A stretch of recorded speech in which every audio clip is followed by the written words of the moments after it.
Fala aí, gurizada, mais um vídeo pela nossa saga rumo ao desvendamento dessa sociedade maluca que é o modo de produção capitalista. Hoje vamos falar sobre o capítulo 8, a jornada de trabalho. Esse capítulo tem 7 subcapítulos, veremos todos a partir de agora. Começando com o subcapítulo 1, os limites da jornada de trabalho. Então, gurizada, partimos do pressuposto que a força de trabalho é uma mercadoria e ela é comprada e vendida pelo seu valor. Esse valor é determinado pelo tempo de trabalho necessário à sua produção/reprodução. Se o tempo necessário para essa reprodução é 6 horas, então esse é o tempo de trabalho necessário. É nesse tempo que o trabalhador reproduz o valor de sua força de trabalho. Mantendo-se constantes demais circunstâncias, esse tempo é uma grandeza dada. Vimos no último vídeo que o tempo de trabalho necessário compõe a jornada de trabalho. A questão é, e o tempo total da jornada de trabalho? Supondo que a linha AB represente o tempo de trabalho necessário, conforme estiquemos essa linha, ou seja, o trabalhador estenda o seu tempo de trabalho, temos outras linhas possíveis. Por exemplo, a jornada de trabalho 1, onde o segmento AB é o trabalho necessário, digamos, tem 6 horas. E o segmento BC é o segmento de mais trabalho, digamos, tem 1 hora. Na jornada de trabalho 2, o segmento AB continua tendo 6 horas e o segmento BC, mais trabalho, tem 3 horas. Na jornada de trabalho 3, o segmento AB, o trabalho necessário, 6 horas, e o segmento BC, mais trabalho, também 6 horas. Então, a princípio, a jornada de trabalho varia de acordo com o tempo de mais trabalho, posto que o tempo de trabalho necessário é dado. Podemos relacionar proporcionalmente o tempo de trabalho necessário com o tempo de mais trabalho, obtendo assim a taxa de mais valor, ou a taxa de exploração. Na jornada de trabalho 1, a taxa de mais valor é 16,2/3. Na jornada de trabalho 2, 50%, e na jornada de trabalho 3, 100%. Inversamente, se nos é dado a taxa de mais valor, não é possível saber a grandeza do tempo de trabalho necessário, do mais trabalho ou da própria jornada de trabalho. Por exemplo, se tivermos uma taxa de mais valor de 100%, somente dá para saber que os dois componentes da jornada de trabalho são iguais, mas não dá para saber a grandeza de cada uma dessas partes. Então, um dos componentes da jornada de trabalho é determinado pelo tempo de trabalho necessário à reprodução do trabalhador. O outro componente varia. Por isso, a própria jornada de trabalho é uma grandeza variável. A jornada de trabalho é, pois, determinável, mas é, em verdade, indeterminada. Apesar disso, a jornada de trabalho varia dentro de certos limites. O seu tempo mínimo é indeterminável. Como regra, dado que estamos analisando a sociedade capitalista, o tempo mínimo da jornada de trabalho deve ser maior que o tempo de trabalho necessário, senão não aconteceria a valorização do valor, etc. Mas o quão maior é indeterminado. Já o tempo máximo tem dupla determinação.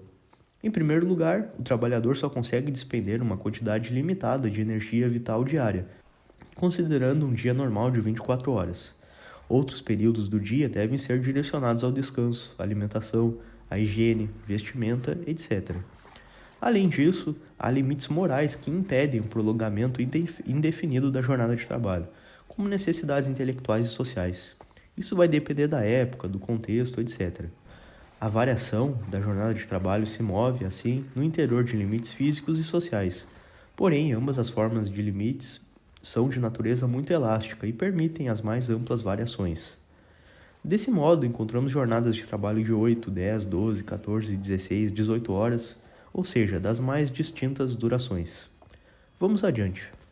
O capitalista comprou a força de trabalho pelo seu valor diário e tem o direito sobre o seu valor de uso por uma jornada de trabalho. Ele tem direito de colocar o trabalhador para trabalhar durante um dia. Mas o que é uma jornada de trabalho? Com certeza, menos que um dia natural de vida. Mas o quanto menos? O capitalista tem a sua percepção quanto a isso. Ele é o capital personificado. Sua alma é a alma do capital. O impulso vital do capital é a sua autovalorização. Criar mais valor, absorver, com a sua parte constante, o máximo de mais trabalho possível. O capital é trabalho morto que, como um vampiro, vive apenas da sucção de trabalho vivo, e vive tanto mais quanto mais trabalho vivo suga. O tempo em que o trabalhador trabalha é o tempo em que a força de trabalho que o capitalista comprou está sendo consumida. Se o trabalhador trabalha para si mesmo, ele está furtando o capitalista. O capitalista se apoia na lei da troca de mercadorias. Ele tem direito de tirar o maior proveito possível da mercadoria que ele compra. Mas e quanto ao trabalhador? Esse ergue a sua voz e diz: a mercadoria que eu te vendi distingue-se da massa das outras mercadorias pelo fato de seu uso criar valor e, mais do que isso, um valor maior do que aquele que ela mesma custou. Foi por isso que a compraste. O que do teu lado aparece como valorização do capital, do meu lado aparece como um dispêndio excedente de força de trabalho. Tu e eu só conhecemos, no mercado, uma lei, a da troca de mercadorias. E o consumo da mercadoria pertence não ao vendedor que a aliena, mas ao comprador que a adquire. A ti pertence, por isso, o uso de minha força de trabalho diária. Mas por meio do preço que a vendo diariamente, eu tenho de reproduzi-la a cada dia, pois só assim posso vendê-la novamente. Desconsiderando o desgaste natural pela idade, etc., tenho de ser capaz de trabalhar amanhã com o mesmo nível normal de força, saúde e disposição que hoje. Não cansas de me pregar meu evangelho da parcimônia e da abstinência. Pois bem, desejo, como um administrador racional e parcimonioso, gerir o meu próprio patrimônio, a força de trabalho, abstendo-me de qualquer desperdício irrazoável desta última. Quero, a cada dia, fazê-la fluir, pô-la em movimento apenas na medida compatível com a sua duração normal e seu desenvolvimento saudável. Por meio de um prolongamento desmedido da jornada de trabalho, podes, em um dia, fazer fluir uma quantidade de minha força de trabalho maior do que a que eu posso repor em 3 dias. O que assim ganhas em trabalho eu perco em substância de trabalho. A utilização de minha força de trabalho e o roubo dessa força são coisas completamente distintas. Se o período médio que um trabalhador médio pode viver executando uma quantidade razoável de trabalho é de 30 anos, o valor de minha força de trabalho que me pagas diariamente é 1 sobre 365 vezes 30, ou 1 sobre 10.950 de seu valor total. Mas, se a consomes em 10 anos, pagas-me diariamente 1 sobre 10.950, em vez de 1 sobre 3.650 de seu valor total. Portanto, apenas 1/3 de seu valor diário. E me furtas, assim, diariamente, 2/3 do valor de minha mercadoria. Pagas-me pela força de trabalho de 1 dia, mas a consomes a de 3 dias. Isso fere o nosso contrato e a lei da troca de mercadorias. Exijo, portanto, uma jornada de trabalho de duração normal, e a exijo sem nenhum apelo a teu coração, pois em assuntos de dinheiro cessa a benevolência.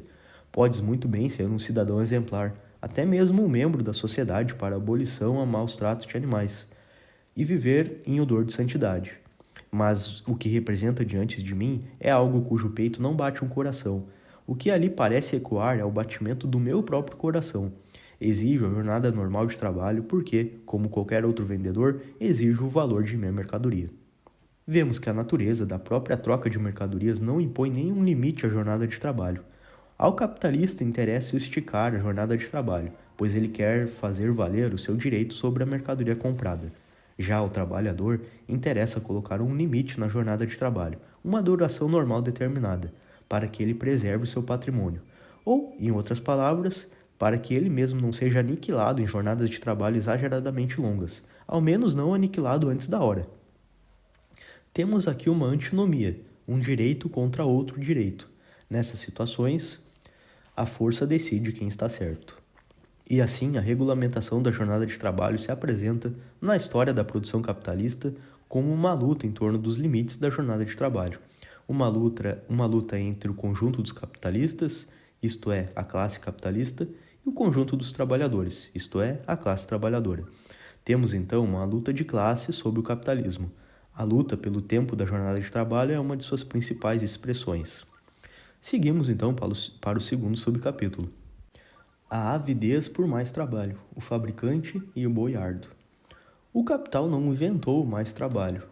Em qualquer modo de produção onde uma parte da sociedade detém o monopólio dos meios de produção, o trabalhador tem que adicionar um tempo de trabalho excedente ao tempo de trabalho necessário para sua subsistência.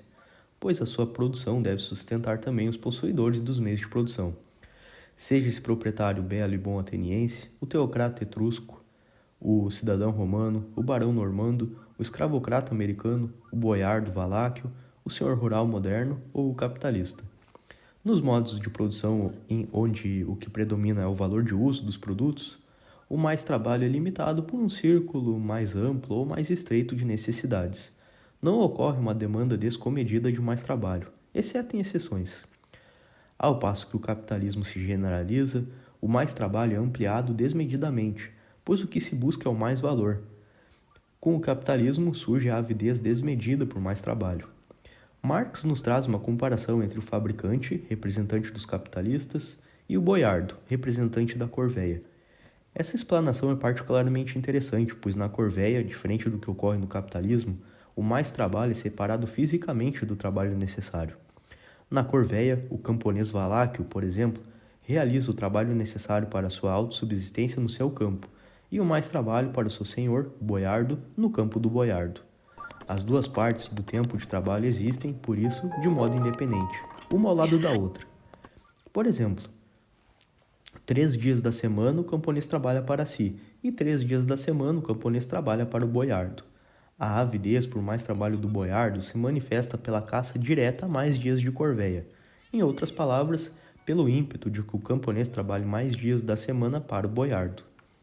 No capitalismo, como falamos no vídeo passado, as partes da jornada de trabalho não se separam fisicamente. O trabalho necessário e o mais trabalho se misturam. A avidez do capitalista pelo mais trabalho se manifesta no ímpeto pelo prolongamento ilimitado da jornada de trabalho.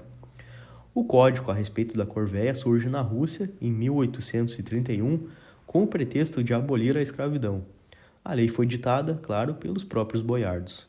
De acordo com o regulamento orgânico, o Código da Corvéia, todo camponês valáquio deve, ao assim chamado proprietário da terra, além de uma determinada quantidade de pagamentos in natura, 12 jornadas de trabalho geral, uma jornada de trabalho no campo e uma jornada para carregamento de lenha.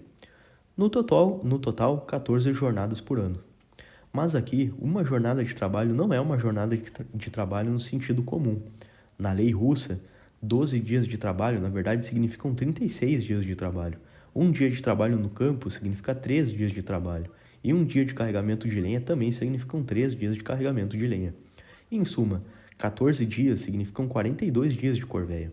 Além disso, rolava o chamado jobagem, que eram serviços extras que, em determinadas ocasiões, a depender do tamanho da aldeia, um certo número de trabalhadores era designado para o jobagem, estimado em 14 dias. Já são, então, 56 dias de corvéia, em um ano agrícola de 210 dias. O regulamento orgânico é uma expressão positiva da avidez por mais trabalho do boiardo valáquio, legalizada a cada parágrafo.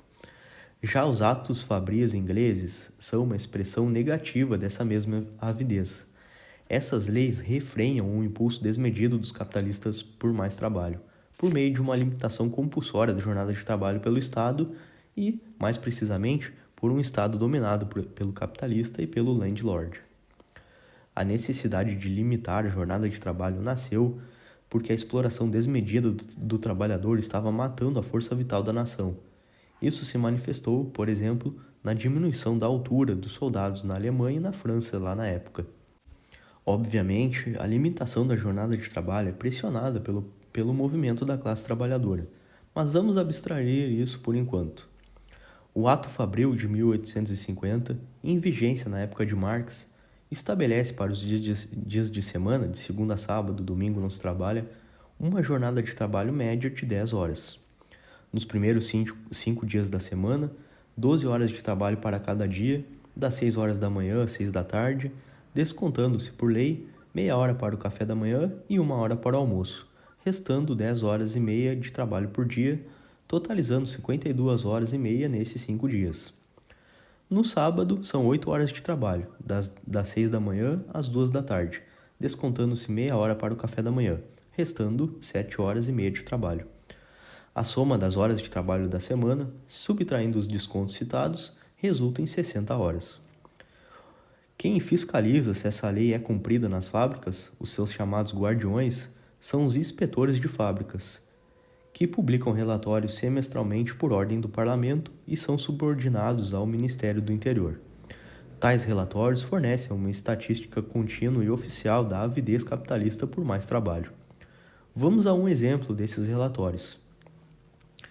O fabricante fraudulento inicia o trabalho 1/4 de hora antes das 6 da manhã, às vezes antes, às vezes depois, e termina 1/4 de hora após às 6 da tarde, às vezes antes, às vezes depois.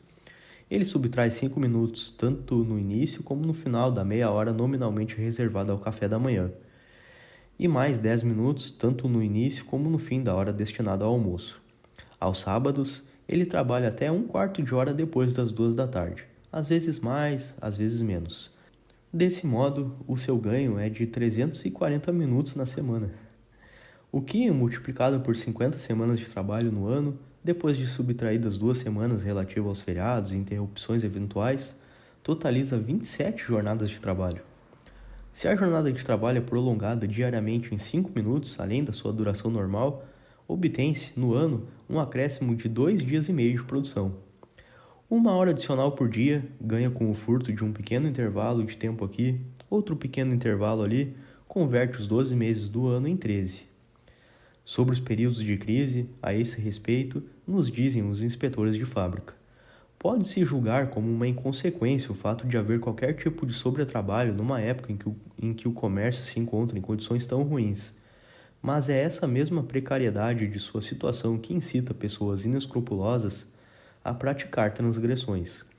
Com isso, elas extraem um lucro extra, ao mesmo tempo que, diz Leonard Horner, o inspetor mais citado por Marx, 122 fábricas em meu distrito interromperam completamente as suas atividades. 143 continuam a produzir e as restantes trabalham por pouco tempo. O sobretrabalho acima do tempo legalmente determinado continua a ocorrer normalmente. Embora, diz o Sr. Hallwell, outro inspetor, na maioria das fábricas, em virtude da depressão do comércio, trabalhe-se apenas meio período, continua a receber a mesma quantidade habitual de queixas de meia ou 3/4 de hora são diariamente furtados dos trabalhadores por meio da usurpação das horas das pausas para refeições e descanso que a lei lhes assegura. O mesmo fenômeno se repetiu, em escala menor, durante a terrível crise do algodão de 1861 a 1865. Muitas vezes, quando flagramos pessoas trabalhando durante a hora da refeição ou em outras horas ilegais, ouvimos a evasiva de que esses trabalhadores não querem de modo algum deixar a fábrica e precisam ser forçados a interromper o seu trabalho, limpeza das máquinas, etc., especialmente nos sábados.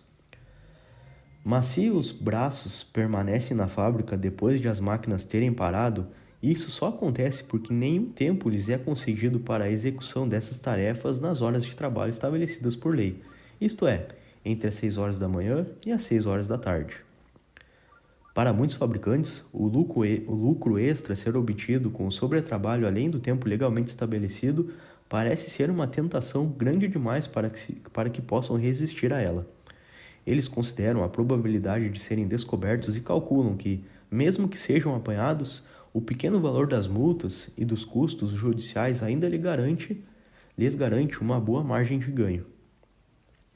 No caso em que o tempo adicional é obtido pela multiplicação de pequenos furtos, no decorrer do dia, os inspetores se deparam com dificuldades quase intransponíveis para a obtenção de provas da infração. Esses pequenos furtos, pelos inspetores, são chamados de pequenos surrupios de minutos. Os trabalhadores chamam de roer e peneirar as refeições.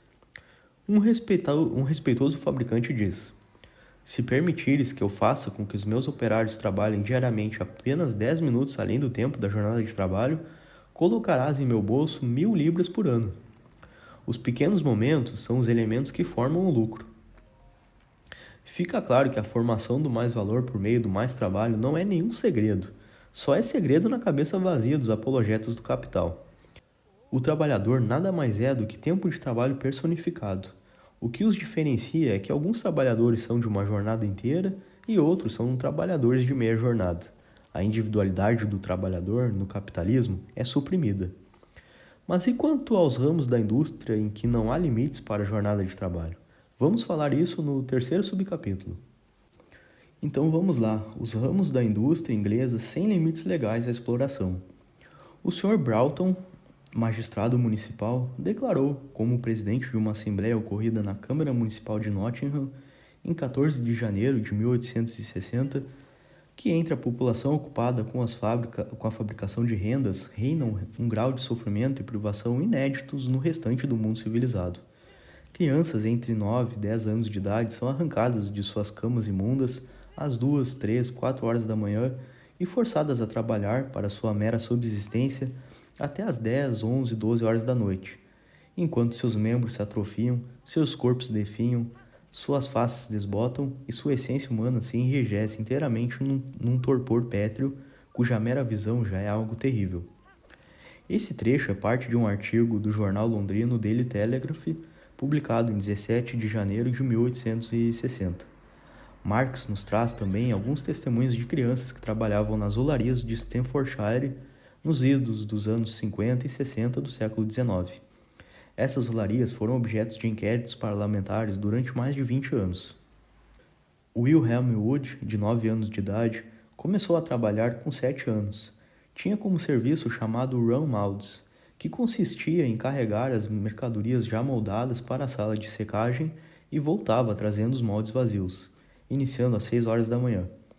Ele diz: "Trabalho até às 9 horas da noite todos os dias da semana. Foi assim, por exemplo, durante as últimas 7 ou 8 semanas. Quer dizer, são 15 horas de trabalho para uma criança." J. Murray, um menino de 12 anos, diz: "Eu carrego moldes e giro a roda. Chego às 6, às vezes às 4 da manhã. Trabalhei esta noite inteira, até às 6 horas da manhã de hoje. Não dormi desde a última noite. Além de mim, outros 8 ou 9 meninos trabalharam a noite inteira sem parar. Todos, com exceção de um, voltaram ao trabalho nesta manhã. Recebo 3 shillings e 6 pence por semana. Quando trabalho a noite inteira, não recebo nada mais por isso. Na última semana, trabalhei 2 noites sem parar." Fern Hull, de 10 anos, diz: "Nem sempre tenho 1 hora inteira para o almoço, com frequência apenas meia hora, às quintas, sextas e sábados." O Dr. Greenhall, um dos relatores do inquérito a respeito das olarias de Staffordshire, refere que a expectativa de vida nesses distritos das olarias é extraordinariamente baixa. No distrito de Stoke, apenas 36,6% dos homens acima de 20 anos estão empregados nas olarias.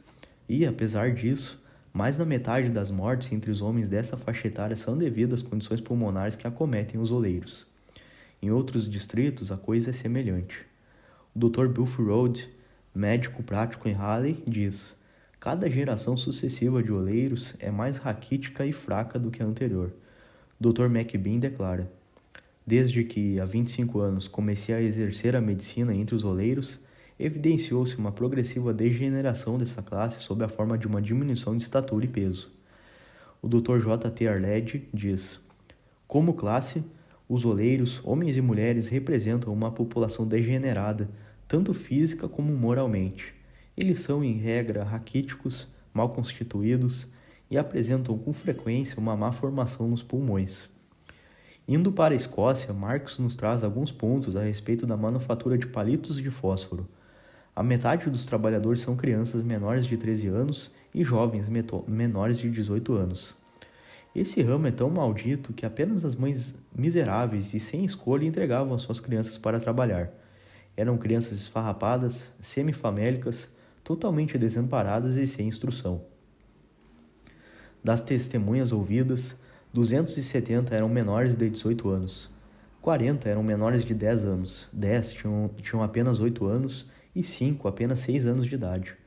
A jornada de trabalho variava entre 12, 14 e 15 horas, com trabalho noturno e horários irregulares de refeições, normalmente realizadas no próprio local de trabalho empestado por fósforo.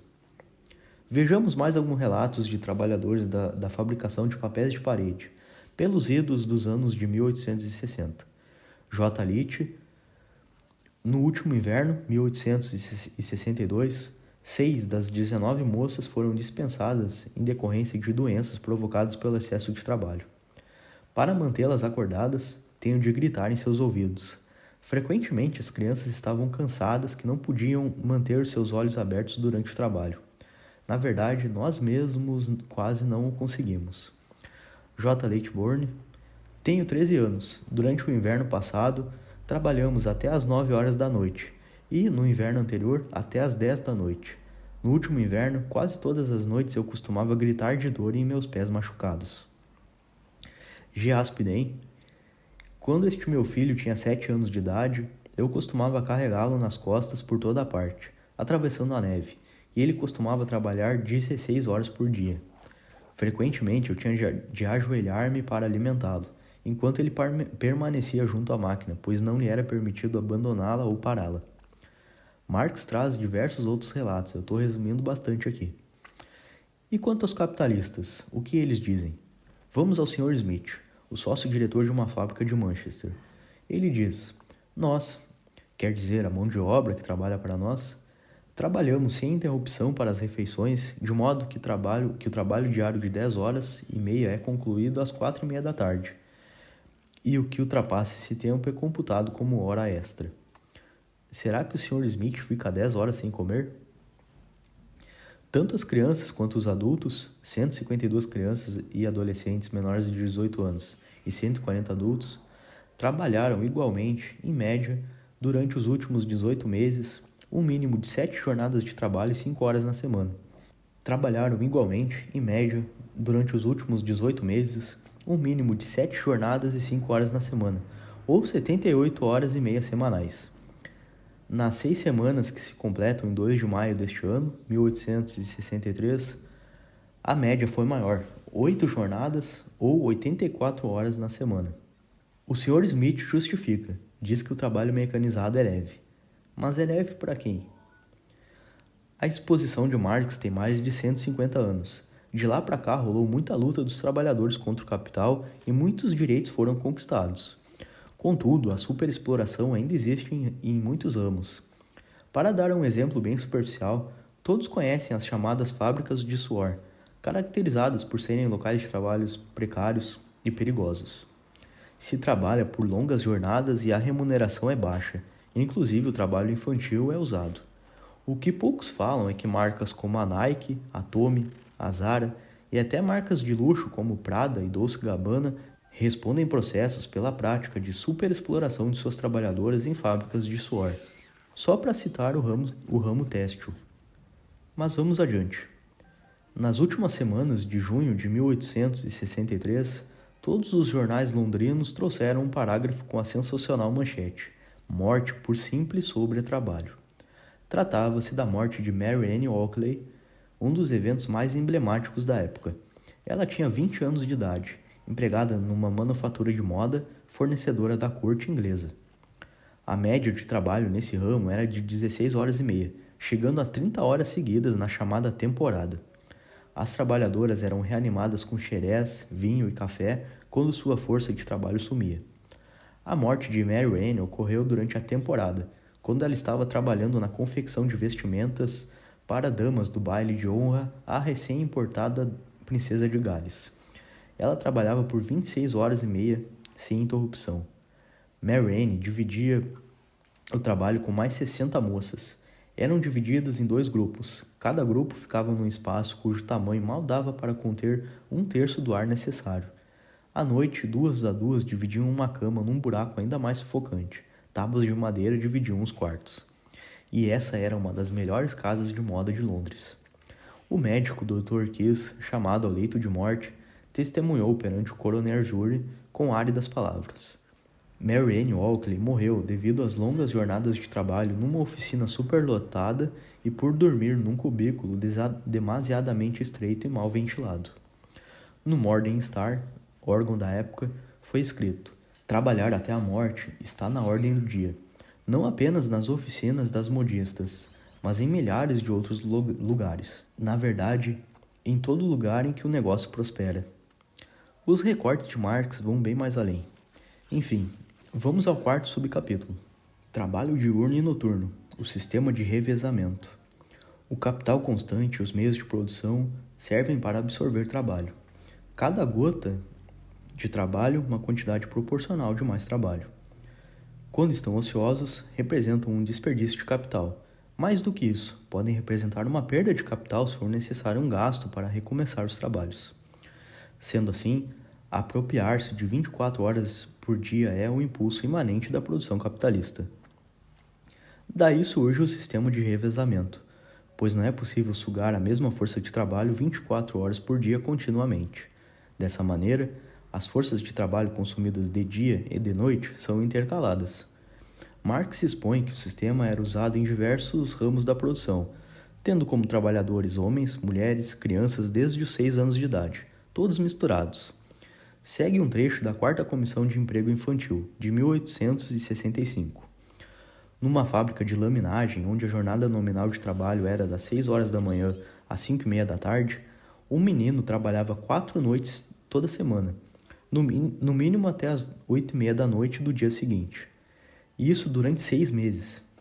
Outro, de 9 anos de idade, trabalhava às vezes 3 turnos seguidos de 12 horas cada, e, quando atingiu a idade de 10 anos, passou a trabalhar 2 dias e 2 noites consecutivas. Um terceiro, agora com 10 anos, trabalhava das 6 horas da manhã até a meia-noite por 3 noites seguidas, e até as 9 horas da noite durante as outras 3 noites. George Allen Worth, de 9 anos, relata: "Vim para cá na sexta-feira passada. No dia seguinte, tivemos de começar às 3 horas da manhã. Por isso, fiquei aqui a noite inteira. Moro a 5 milhas daqui. Dormi no chão sobre um avental e coberto com uma pequena jaqueta. Nos 2 outros dias, cheguei aqui às 6 horas da manhã. Sim, este lugar é quente. Antes de vir para cá, trabalhei durante um ano inteiro num alto forno, uma grande usina no campo. Lá eu também começava às 3 da manhã de sábado, mas pelo menos podia ir dormir em casa, porque era perto. Nos outros dias, eu começava às 6 horas da manhã e terminava às 6 ou 7 da noite. Mas e o que dizem os capitalistas? Os senhores Naylors e Vickers, fabricantes de aço, que empregam 600 a 700 pessoas, dizem: os rapazes não sofrem em absoluto com o calor. A temperatura varia provavelmente entre 86 e 90 graus. Nas forjas e oficinas de laminagem, a mão de obra trabalha dia e noite em sistema de revezamento, mas todos os demais trabalhos são, ao contrário, diurnos, das 6 horas da manhã às 6 da tarde. Não achamos que o trabalho diurno ou noturno tenha alguma diferença em relação à saúde. Achamos que as pessoas que realizam um trabalho noturno alternado são tão saudáveis quanto as que trabalham apenas durante o dia. Quanto à proibição do trabalho noturno para menores de 18 anos, o capitalista E. F. Sanderson, da firma Sanderson, Bros e Companhia, usinas de aço, laminagem e forja, diz: grandes dificuldades resultariam da proibição do trabalho noturno para jovens menores de 18 anos, sendo a principal delas o aumento dos custos, que acarretaria necessariamente uma substituição do trabalho dos meninos pelo trabalho de homens adultos. Sim, o trabalho do menor de idade era menos remunerado do que o homem adulto. Mas não para por aí. Os trabalhadores adultos também não gostariam muito de não ter meninos entre os seus subordinados, pois os adultos são menos obedientes. Além disso, os jovens têm de começar cedo para aprender o ofício. Mas os jovens não poderiam aprender o ofício durante o dia? Segue o Sr. Sanderson. Os homens adultos que trabalham em semanas alternadas, hora de dia, hora de noite, ficariam separados dos jovens de seu turno durante o mesmo tempo e, assim, seriam privados de metade do lucro que extraem deles. É isso mesmo que vocês ouviram. Os trabalhadores adultos cobravam dos jovens o ensino do ofício dentro das fábricas. Acabando com o trabalho noturno, metade dessa cobrança também acabaria. Em outras palavras, os senhores Sandersons teriam de pagar de seu próprio bolso uma parte do salário dos trabalhadores adultos, em vez de pagá-la com o trabalho noturno dos jovens. Ocorre que em muitos ramos da indústria não tem o trabalho noturno. Por que o ramo do aço deve ter esse privilégio? Responde o Sr. Sanderson. É verdade que esse prejuízo proveniente da maquinaria ociosa atinge as manufaturas em que só se trabalha durante o dia. Mas o consumo dos fornos de fundição causaria, em nosso caso, um prejuízo adicional. Se a maquinaria é mantida em funcionamento, desperdiça-se combustível, e se não é mantida em funcionamento, há perda de tempo para reacender os fornos e alcançar o grau necessário de calor, e os próprios fornos sofreriam avarias com a variação de temperatura. Em suma, os fornos nada sofrem com o revezamento do trabalho diurno e noturno. A perda de tempo de sono, mesmo para crianças de 8 anos, é ganho de tempo de trabalho para o Sr. Sanderson. Vamos para o quinto subcapítulo. A luta pela jornada normal de trabalho. Leis compulsórias para o prolongamento da jornada de trabalho, de metade do século XIV ao final do século XVII. O que é uma jornada de trabalho? Quão longo é o tempo durante o qual o capital pode consumir a força de trabalho cujo valor diário ele paga? Por quanto tempo a jornada de trabalho pode ser prolongada? O capital responde que a jornada de trabalho contém 24 horas inteiras, sendo que algumas horas devem ser deduzidas para um necessário descanso das forças produtivas. O trabalhador, durante a sua vida, não passa de força de trabalho. Todo o seu tempo disponível é tempo de trabalho que serve à valorização do capital. Tempo para a formação humana, desenvolvimento intelectual, relações sociais, o livre-jogo das forças vitais, físicas e intelectuais, o tempo livre do domingo, pura futilidade. A voracidade desmedida do capital por mais trabalho ultrapassa limites morais e físicos. Ele usurpa o tempo para o crescimento, o desenvolvimento e a manutenção saudável do corpo. Usurpa o tempo requerido para o consumo de ar puro e luz solar. Avança sobre as refeições sempre que pode. O trabalhador é alimentado tal qual uma máquina é abastecido de matérias auxiliares. E isso tudo, obviamente, não é exclusividade do tempo de Marx. Confiram esse trecho de uma entrevista com Benjamin Steinbrück, na época presidente da Federação das Indústrias do Estado de São Paulo, a Fiesp, e da Companhia Siderúrgica Nacional, a CSN. Prestem atenção no que ele diz sobre o intervalo de refeição do trabalhador. O senhor sempre fala na flexibilização de leis trabalhistas. Fala que é necessário acompanhar a experiência de outros países do mundo sobre esse tema. Objetivamente, quais alterações pontuais o senhor acha que são necessárias e urgentes na área da regulação do emprego? Eu acho que, como você bem sabe, nós estamos numa lei que é da época de Getúlio Vargas, CLT. Que foi de vanguarda naquele momento e que nos serviu até hoje. Agora, o Brasil mudou, as condições de emprego mudaram, então acho que a gente tem que se adaptar a uma nova realidade, se possível, ser ainda de vanguarda. Sim, mas o que, Quanto por mais exemplo, flexível fala um item for, da CLT que deveria ser eliminado ou alterado, e de que forma o alterado? custo do emprego não pode ser o dobro. Porque você paga para o empregado X, Não, você sei. tem 2x de custo indireto. Mas vamos lá. A lei Fundo tem de que ser garan- flexível. Mas vamos lá, fundo de garantia do tempo de serviço. Isso deve ser mantido ou deve ser eliminado? Não, acho que os direitos devem ser mantidos. O que você tem que fazer é flexibilizar a lei trabalhista. Ou seja, Mas como? a jornada pode ser flexível, a idade pode ser flexível Idade também, como? a idade do empregado poder trabalhar. Hoje, Trabalhar mais jovem? trabalhar mais jovem, em condições ideais. A gente pode ter por parte do empregador e do empregado uma convergência de interesses. A gente hoje está engessado, está penalizando Mas só tanto isso o daí- empregador quanto o empregado. Mas o problema do custo do empregado para o empregador está relacionado diretamente aos direitos que os empregados têm. Como é que é possível reduzir o valor que se paga para ter um empregado sem reduzir os direitos que ele tem hoje?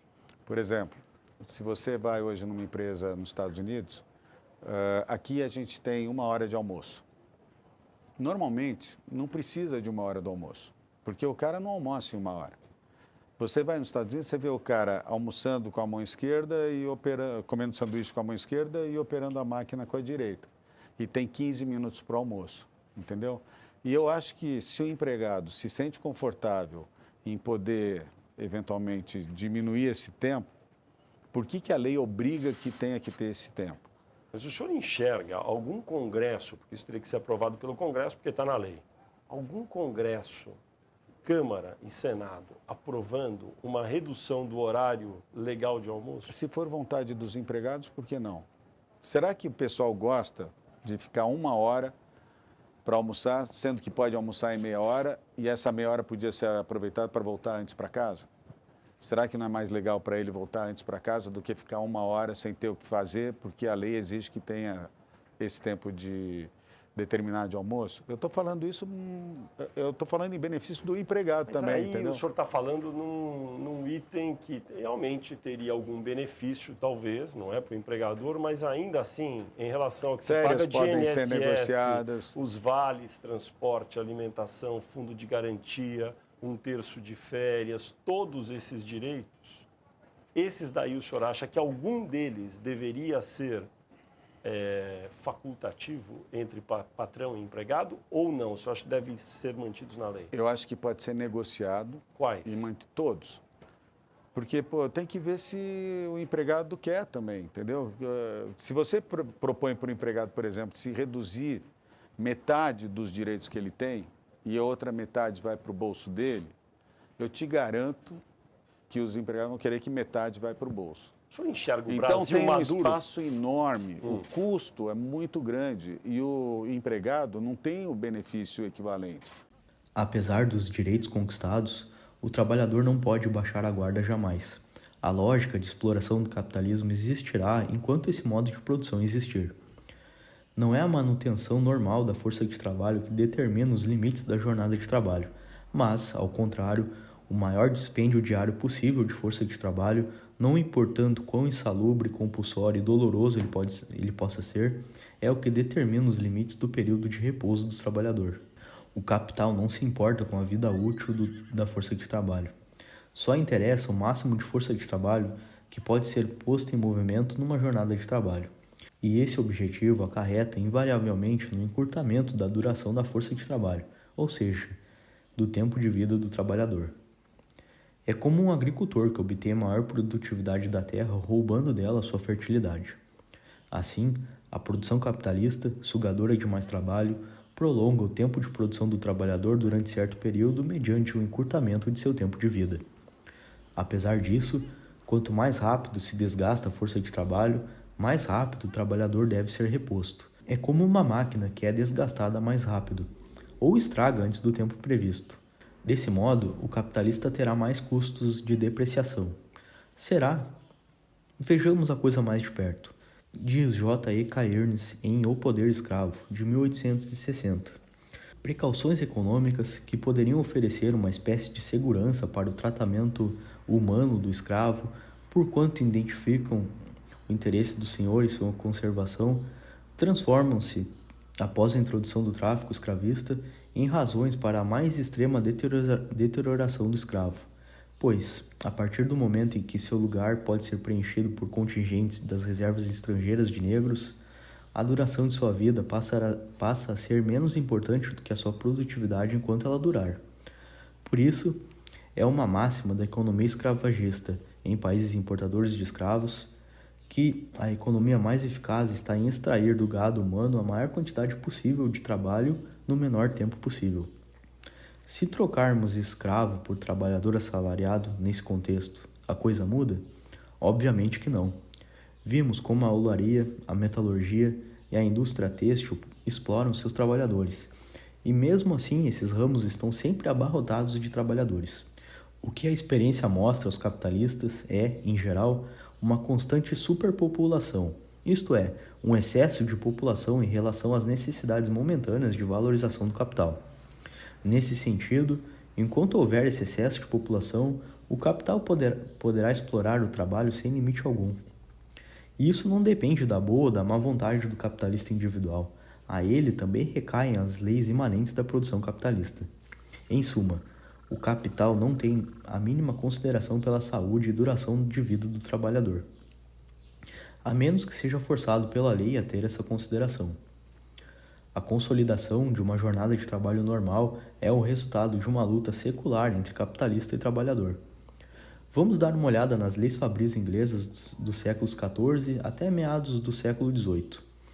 De maneira geral, essas leis do início do capitalismo prolongavam a jornada de trabalho, ao contrário das leis atuais.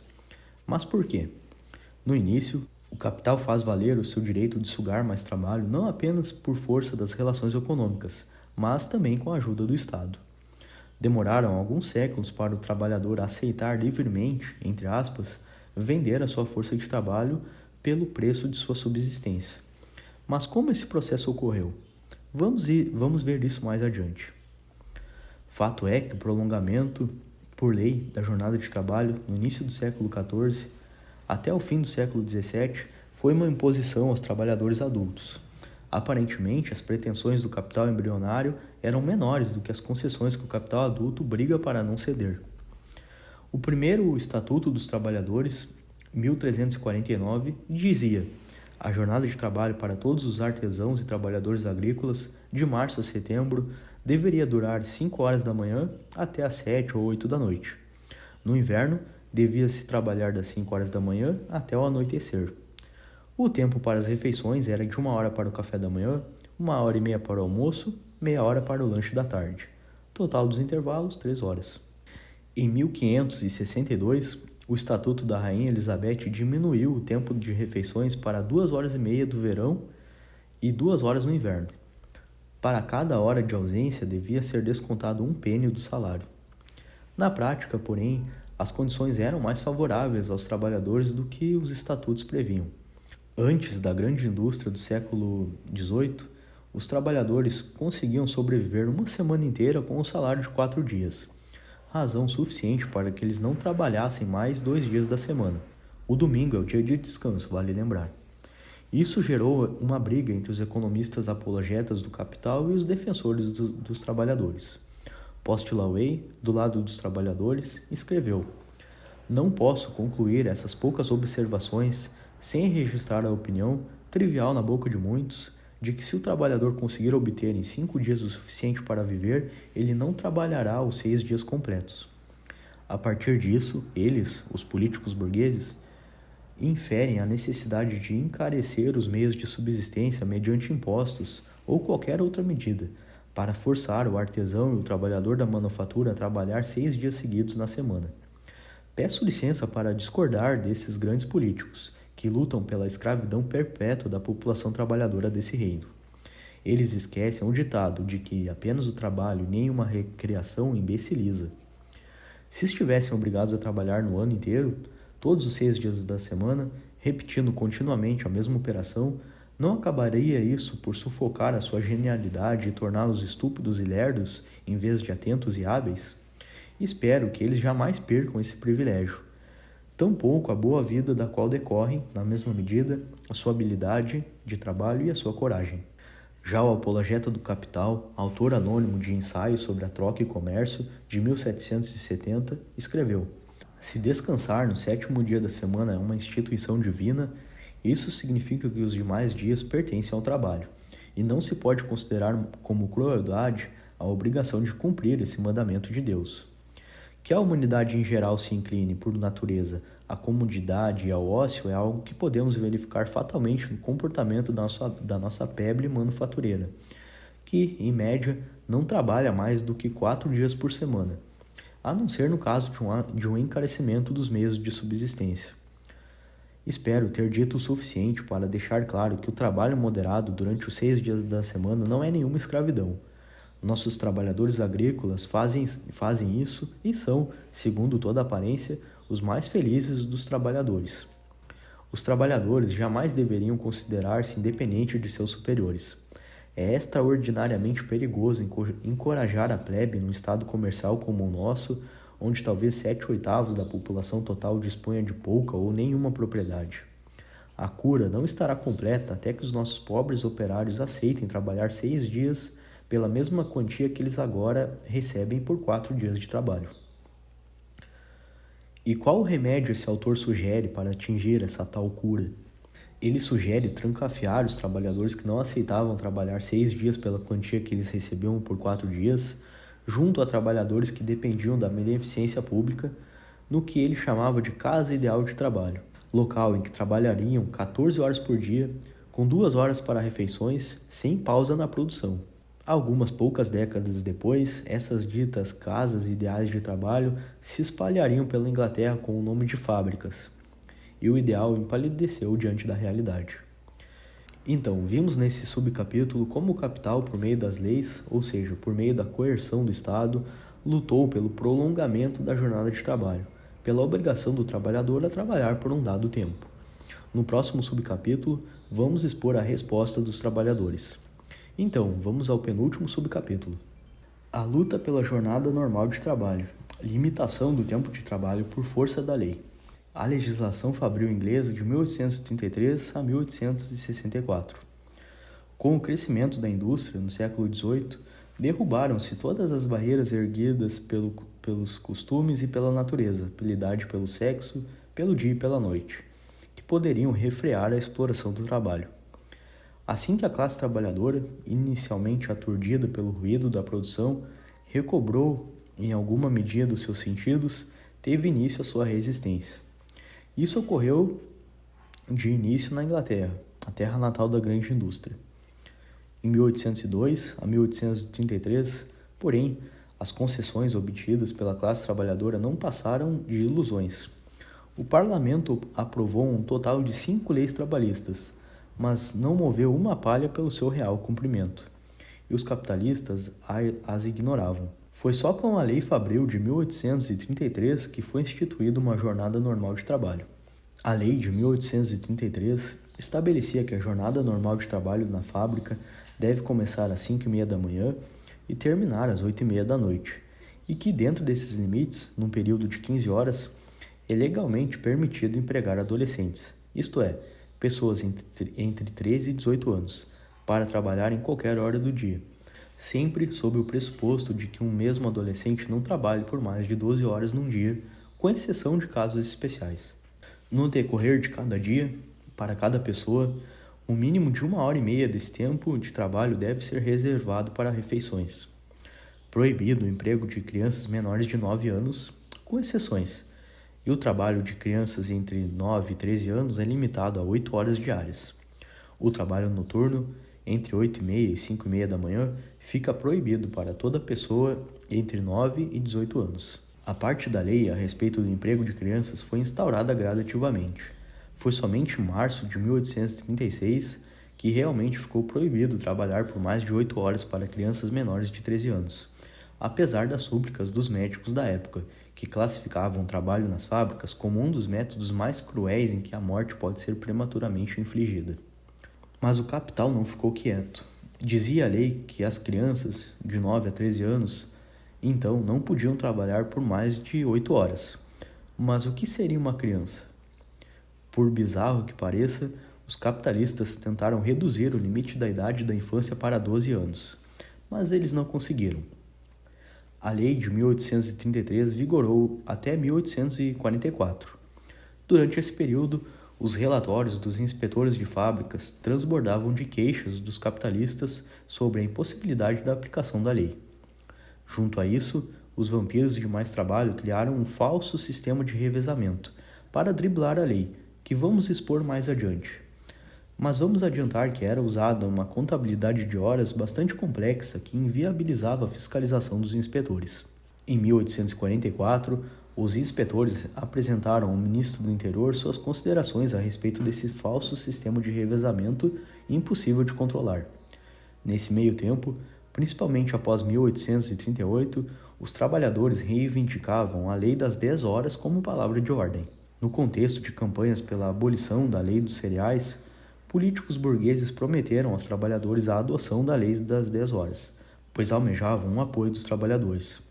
Os Tories, políticos conservadores a serviço da aristocracia fundiária inglesa, vendo seus interesses ameaçados, passaram a denunciar os capitalistas que não cumpriam a Lei Fabril, com o óbvio intuito de manobrar a classe trabalhadora. Tanto políticos burgueses quanto aristocratas estavam tentando manipular a classe trabalhadora. Assim surgiu a Lei Fabril Adicional de 1844, que protegia uma nova categoria de trabalhadores, a mulher trabalhadora. Pela primeira vez, a legislação tocou na liberdade de exploração dos adultos. A lei estabelecia a equiparação entre mulheres e adolescentes. Ficava proibido o trabalho noturno e o máximo de horas trabalhadas deveria ser de 12 horas. O trabalho de crianças menores de 13 anos foi reduzido para 6 horas e meia, sob certas condições para 7 horas.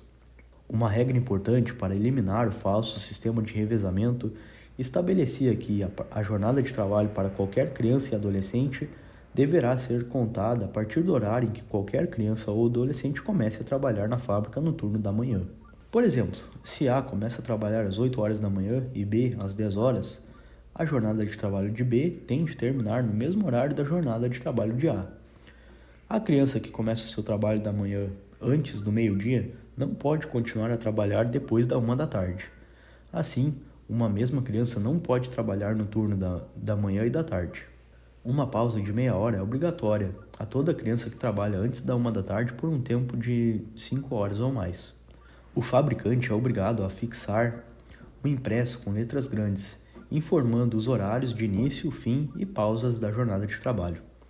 O relógio da fábrica devia ser regulado com o relógio público. Sim, até no relógio os capitalistas sacaneavam.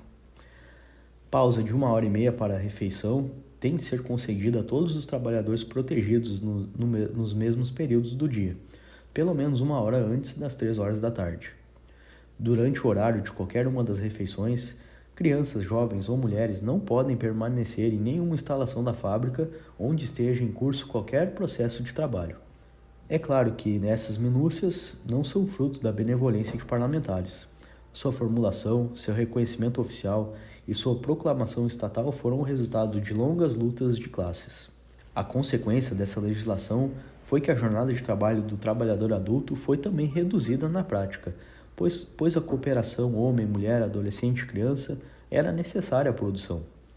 Claro que os capitalistas não deixaram barato. Em troca dessas concessões, eles exigiram e conseguiram diminuir a idade das crianças aptas para trabalhar de 9 anos para 8 anos. Os anos de 1846 e 1847 marcaram época na Inglaterra. A lei dos cereais foi revogada, a tarifa de importação do algodão e outras matérias-primas foram abolidas. Proclamou-se o livre câmbio como estrela guia da nação. Nesses mesmos anos, a agitação da lei das 10 horas atingiu o ápice e ela foi conquistada.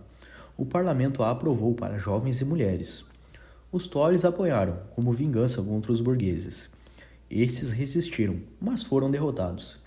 Em 1º de maio de 1848, a lei das 10 horas entra em vigor.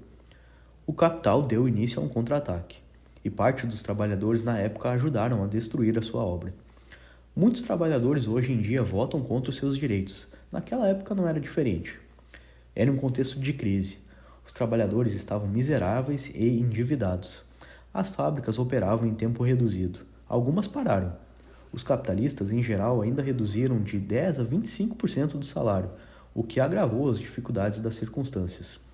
Muitos trabalhadores se convenceram de que era melhor trabalhar por uma jornada mais longa para salvar os seus bens do penhor, quitar dívidas ou até mesmo comprar roupas para si e para os seus. Esses, então, iniciaram um movimento pela revogação da lei de 1847. Mas o próprio movimento era falsamente inflado pelos burgueses. Frente à petição em que os trabalhadores se queixavam da opressão da lei, os próprios peticionários atestaram, em interrogatório oral, que suas assinaturas haviam sido obtidas à força. Os fabricantes gritavam na imprensa e no parlamento. Mas o que mostram relatórios do inspetor Leonard Horner, colhidos em fábricas de Lancashire, era de que 70% dos trabalhadores eram a favor da lei das 10 horas. Outra manobra dos burgueses foi colocar seus trabalhadores para trabalhar 12, 15 horas com o intuito de demonstrar ao parlamento que esses preferiam jornadas mais longas. O inspetor Leonard Horner, sempre implacável, também a respeito disso coletou informações de diversos trabalhadores. A maioria deles relata que preferiria muito mais trabalhar 10 horas por um salário menor, porém não tinha escolha. Havia tantos deles desempregados, tantos fiandeiros forçados a trabalhar como meros trabalhadores por peça, que, se rejeitassem um tempo de trabalho mais longo, outros ocupariam imediatamente seu lugar, de modo que a questão para eles era ou trabalhar por mais tempo ou ficar na rua. Enfim, a campanha dos burgueses falhou. A lei das 10 horas foi imposta, mas os trabalhadores também se enfraqueceram nesse período. O partido cartista, que representava os trabalhadores, se desmoralizou. Teve seus líderes presos e a sua organização fragmentada. Pouco tempo depois disso, em 1848, aconteceu a Insurreição de Junho, em Paris, liderada pelo famoso socialista Louis Auguste Blanqui. Ela foi duramente reprimida e derrotada. Porém, os socialistas mostraram ao mundo que a classe trabalhadora é a verdadeira ameaça ao capital. E, a partir de então, todas as classes dominantes se unem contra a classe trabalhadora. Aristocratas e burgueses nunca mais foram inimigos. Proprietários fundiários e capitalistas, chacais das bolsas de valores e varejistas, protecionistas e livre-cambistas, governo e oposição, padres e livres pensadores, todos se uniram sob a bandeira comum da salvação da pátria, da religião, da família e da sociedade. A classe trabalhadora foi por toda a parte execrada, proscrita, submetida à lei dos suspeitos. Disso seguiu uma batalha feroz dos capitalistas contra a legislação fabril. Antes de seguir, vale lembrar que as leis de 33, 44 e 47 estavam em vigor. Nenhuma delas restringia a jornada de trabalho do homem adulto maior de 18 anos. Desde 33, o dia normal de trabalho era de 15 horas, das 5h30 da manhã às 8h30 da noite. Dentro desses limites, deveriam ser realizadas primeiro às 12 horas e mais tarde às 10 horas de trabalho para mulheres e adolescentes. Os capitalistas, inicialmente, dispensaram uma parte, às vezes metade, das mulheres e adolescentes. Também restabeleceram o trabalho noturno entre os homens. O segundo passo dos sanguessugas foi relativo ao horário de intervalos. Eles deveriam conceder 1h30 de intervalo durante a jornada de trabalho. Então, eles colocavam os trabalhadores para trabalhar, por exemplo, das 9 horas até as 19 horas, ou seja, 10 horas sem parar, concedendo 30 minutos de intervalo antes das 9 horas e concedendo 1 hora de intervalo após as 19 horas. Eles afirmavam que não são de modo algum obrigados a incluir qualquer parte da 1h30 no decorrer da jornada de trabalho de 10 horas. Eles sustentavam, portanto, que as determinações da Lei de 1844 sobre as refeições davam aos trabalhadores apenas a permissão para comer e beber antes de sua entrada na fábrica e depois de sua saída, ou seja, em casa. Como comentamos antes, a Lei de 1844 proibia que uma criança começasse o trabalho de manhã antes do meio-dia e continuasse a trabalhar depois da 1 da tarde. Mas ela não regulava de modo algum as 6h30 de trabalho das crianças cuja jornada de trabalho começava ao meio-dia ou mais tarde. Assim, os capitalistas colocavam as crianças para iniciar o trabalho às 14 horas e terminar às 8h30 da noite, 6h30 de trabalho direto, como manda a lei, 8 horas tirando 1h30 de intervalo, que, claro, deveria ser cumprido fora da fábrica. Em outras palavras, eram 6h30 de trabalho à míngua, sem refeição ou descanso. Relatórios estatísticos de 1850 mostram que, apesar de todos os protestos, em 15 de julho de 1850, havia 3.732 crianças submetidas a essa prática, em 257 fábricas. Mas a coisa não parou por aí. Houve ataques contra a própria lei. Os burgueses afirmavam que a limitação de 10 horas, somada às partes da lei que proibiam o abuso indiscriminado de adolescentes e crianças em pequenas frações da jornada de trabalho, eram insuportáveis. Os burgueses falavam que usariam o falso sistema de revezamento, que já vamos falar sobre ele, independente do que dizia a lei. A lei os autuava, mas do que adiantava isso se os tribunais também eram controlados pelos burgueses? O inspetor Leonard Horner afirma que, no final de abril de 1849, 114 fábricas já trabalhavam de acordo com esse método, o falso sistema de revezamento, e seu número aumentou fortemente nos últimos tempos. Em geral, eles trabalham agora 13h30, das 6 horas da manhã às 7h30 da noite, em alguns casos 15 horas, das 5h30 da manhã até as 8h30 da noite. O que era esse tal falso sistema de revezamento? Bem, ele era um sistema que embaralhava os trabalhadores em infinitas combinações. As horas de trabalho e de descanso eram alteradas. O mesmo grupo de trabalhadores jamais atuava em conjunto no mesmo lugar e tempo. Deslocava crianças hora da fiação para a tecelagem, hora de uma fábrica para outra. Os trabalhadores eram divididos em categorias, e seus componentes mudavam a todo momento. Durante as 15 horas da jornada, o capitalista empregava o trabalhador por 30 minutos, 1 hora, o dispensava e o colocava para trabalhar de novo, empurrando de um lado a outro em pequenas frações de tempo, sem jamais deixar de tê-lo sob o seu domínio. Por 15 horas seguidas, o trabalhador vivia em função da fábrica, intercalando esse período com pequenos fragmentos de descanso que mal davam para comer um sanduíche.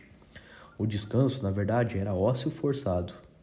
O plano era tramado diariamente pelo capitalista para manter a sua maquinaria funcionando por 12, 15 horas sem aumento do pessoal.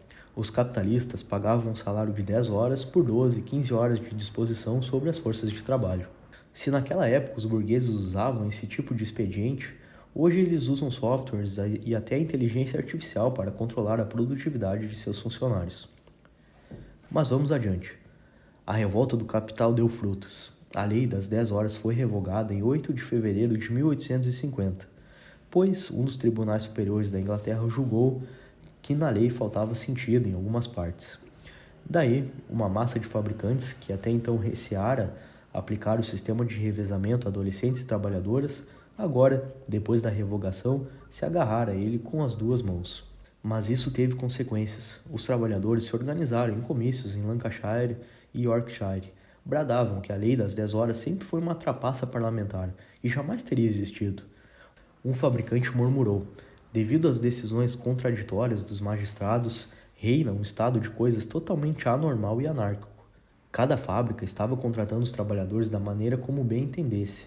E isso para o capital não dá certo. A igual exploração da força de trabalho é o primeiro direito humano do capital. É criada então a nova Lei Fabril Adicional de 5 de agosto de 1850.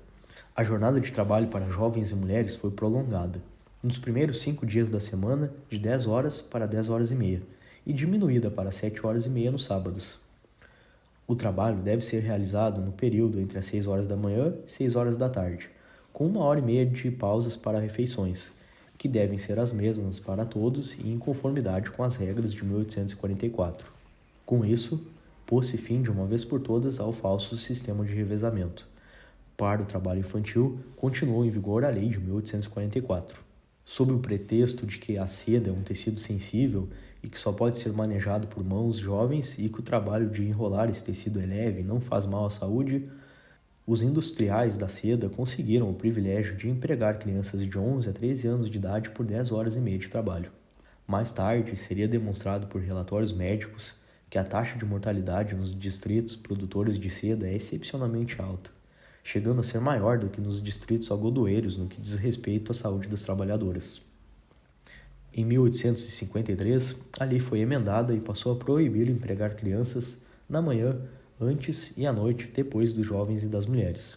A partir de então, com o acelerado desenvolvimento da grande indústria, entre 1853 e 1860, a Lei Fabril de 1850 foi se generalizando para diversos ramos de produção, inclusive os não industriais. Em 1863, após o relatório da Comissão sobre a Ocupação das Crianças, leis específicas recaíram sobre as branquearias ao ar livre e as padarias.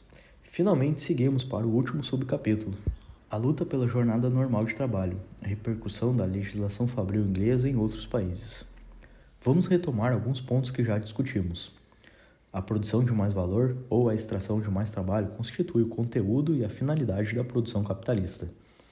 Só o trabalhador independente, livre e emancipado firma contrato com o capitalista, vende a sua força de trabalho. A grande indústria é uma criação desse moderno modo de produção. É primeiro nelas que o impulso desmedido pelo prolongamento da jornada de trabalho é satisfeito. Isso provoca reação, reivindicação por controle da jornada de trabalho, intervalos, etc. A legislação aparece inicialmente como exceção, mas depois se generaliza para além da indústria, em qualquer ramo sob relações capitalistas de produção. O capitalismo é um modo de produção universalizante. Ele fagocita para o interior todo mundo e assim se expande. A criação de uma jornada normal de trabalho é produto de uma longa e mais ou menos oculta guerra civil entre a classe capitalista e a classe trabalhadora. Essa luta teve início na Inglaterra, a nação mãe da indústria moderna. Vamos agora dar uma olhada em como a luta pela jornada normal de trabalho iniciou em alguns países. Na França, a legislação se arrastou atrás da inglesa, com a especificidade que as conquistas se universalizavam mais rapidamente do que no processo gradual inglês.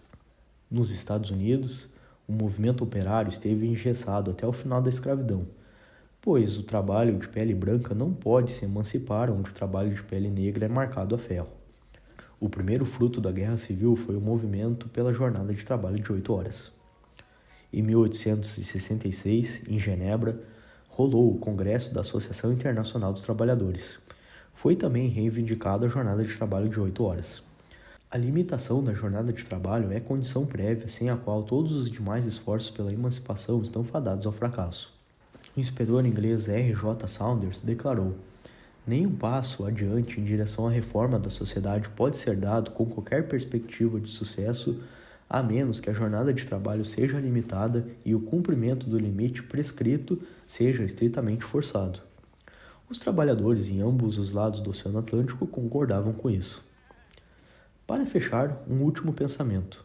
O trabalhador no mercado é um cara dotado de liberdade.